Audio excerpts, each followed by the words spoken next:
and it tells you when there has been redistribution of blood flow with preferential flow to the brain. Okay, a trick about MCA Doppler, don't press too hard. If you press too hard on the fetal head, well, sometimes you have to because your patient is very large. If you press too hard on the fetal head, your diastolic flow goes down. And this is a demonstration of the same patient with pressure on the right and without pressure on the left. So you need to be careful about how strongly you're pressing on the fetal head. Now this brings us to cerebroplacental ratio. Okay, this is the ratio of the PI of the MCA to the PI of the umbilical artery. No rocket science here. आपने umbilical artery कर ली, आपने MCA कर ली, PI कर ली. Most machines might calculate it for you automatically and save you the trouble. Otherwise, just take out your calculator, put your MCA PI on the top, your umbilical artery PI on the bottom, hit equal to, and you'll get the MCA, right? Normally, the MCA PI is always more than the PI of the umbilical artery. So your CPR should be normally, it is normally more than 1.0. If it is less than 1.0, then it means that there's something wrong with the baby, and there is redistribution of blood flow, and there is fetal adaptation to hypoxemia, and that is not a good sign. And this is especially important because, like we have already said, that umbilical artery flow can be normal in these babies. Even MCA flow can appear to be normal in these babies. They can both be in normal range, but when you derive the CPR, that turns out to be abnormal, and that should bring alarm bells in your head. Again, CPI, you can use your calculator, or you can just go to the FMF website and you can put in your numbers, and you get these beautiful charts that you can print out and give to the patient as a record of what the calculation was. Ductus Venosus. Okay, this is something that we are probably not using as much. We should be, especially in first trimester scans, and I'm sure Fetal-Sabhe is going to talk about that. It is the strongest single Doppler parameter that predicts the short-term risk of fetal death in early onset FGR. So if you have an abnormal ductus venosus flow, it means that fetal demise is imminent in most cases. And you need to bring that fetus out and try to resuscitate that fetus ex utero.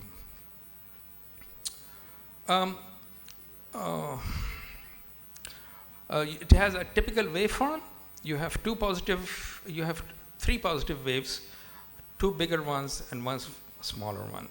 And the smallest wave is the A wave, and that is what we are interested in. If it becomes 0, but some people say that if it becomes negative, that is a poor sign of fetal health, and depending on at what time you have acquired it, it can tell you different things. In the first trimester, abnormal spectra can be found in aneuploidy, like I said, in cardiac disease, and just general adverse pregnancy outcome. And in the late second trimester or the third trimester, like I said, it tells you that the baby is very, very ill and demise is imminent. It's an absolute indication for delivery, even if the baby is 26 weeks. You know, it's just at the age where it just becomes viable. You need to take it out. Okay, so these are two abnormal ductus venosus Dopplers, and you can see that there's a negative A wave here, there's a negative A wave there. The important thing is that in cases of negative A wave, there should be nothing above the baseline.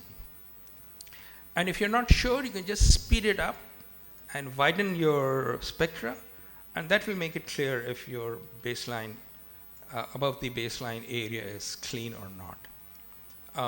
And another thing, you need to really narrow your window, especially in the first trimester. you need to have the narrowest possible window, 5.5 millimeters, or maybe even less than that, if possible.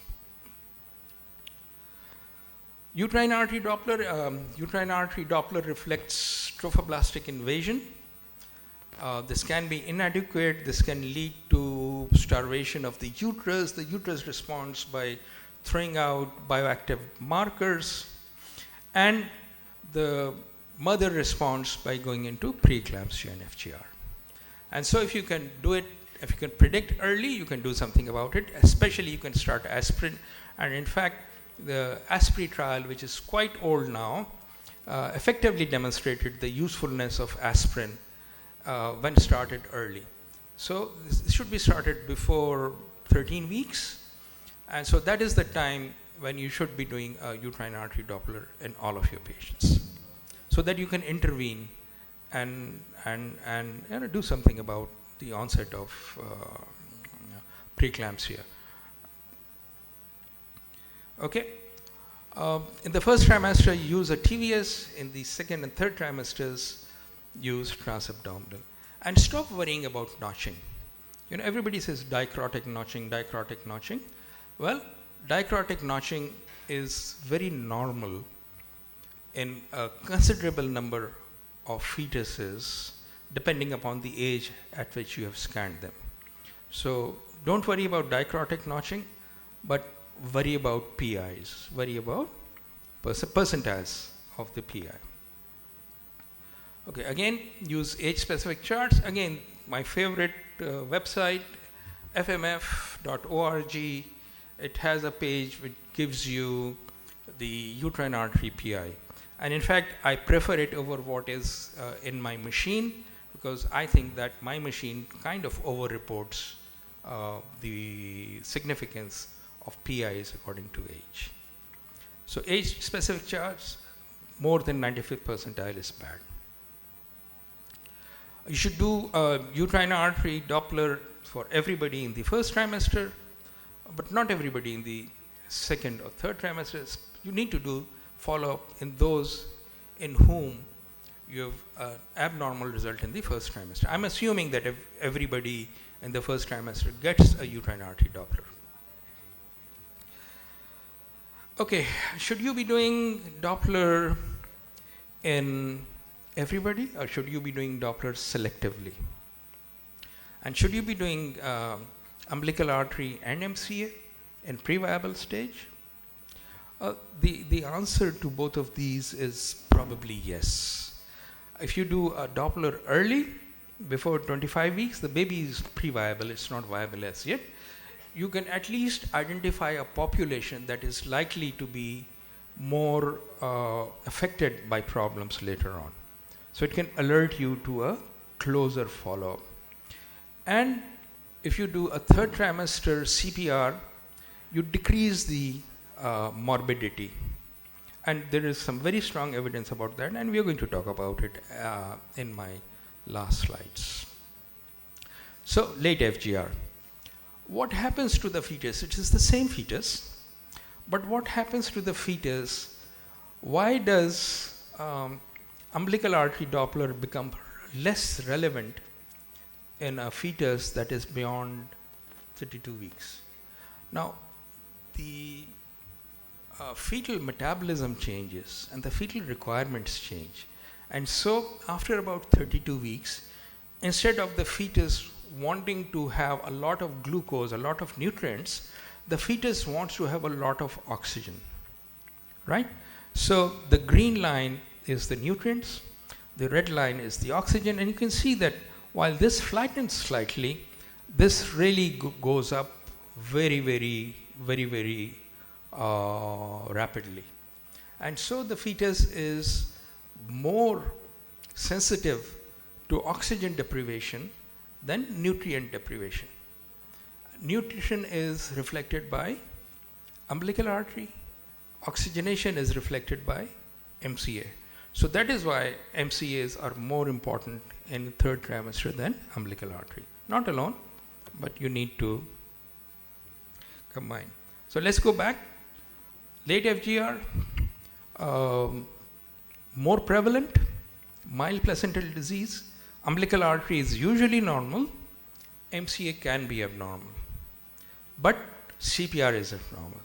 You see, umbilical artery can be normal, MCA can be normal, but when you combine them, you get the CPR that tends to be more abnormal.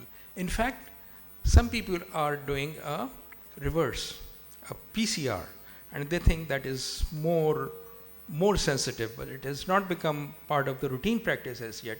But there is a lot of interest in putting the placental artery PI at the top and the MCA PI at the bottom. Okay, so